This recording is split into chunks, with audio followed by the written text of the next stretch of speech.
Step 9 is an important one. When we first started working on our 10 steps, we looked at what the literature was saying, and it recommended no pacifiers. So we simply removed them from the unit, and everybody was on board. We came up with alternative ways of comforting babies. You too can get rid of the pacifiers in your hospital.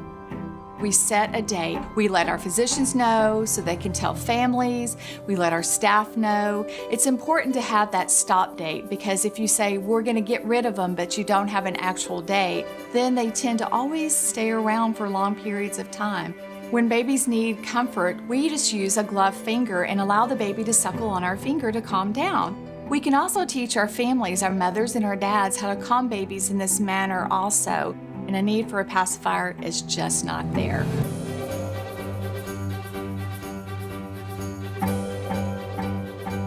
Pacifiers can mask feed-in cues. At this point, we are trying to really establish a great milk supply for mom, and babies don't always feed on schedule. Sometimes a pacifier comes into play to kind of subdue that feeding cue, which is not really great in terms of breastfeeding success. We routinely give them, in the case of a circumcision, for comfort suckling, and then we toss them before the babies are returned to their moms. The American Academy of Pediatrics recommends waiting at least a month prior to giving any artificial nipples or pacifiers. That includes a bottle as well. We try to be on the offensive instead of the defensive. We tell moms in our tours and in our prenatal classes that if you'd like to use one, you may. You will have to bring your own, but here are the risks involved. As healthcare professionals, we can reduce the use of artificial nipples by telling mothers the reason why we don't want to give a bottle nipple or a pacifier when they're establishing breastfeeding. It's because we want to build the milk factory and the baby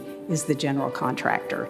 One of the things that I like to talk about at the 36-week visit is the importance of avoiding early introduction of pacifiers and bottle nipples. Especially in the early days, it's very important to get as much stimulation to the breast as possible to help the milk to come in as soon as possible and to help get a good milk supply established.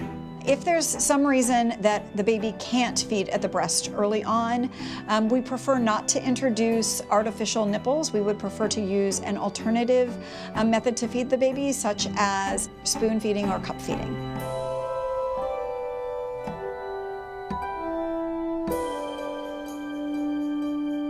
When supplementation is necessary, the way we protect breastfeeding is how we deliver it and what we deliver.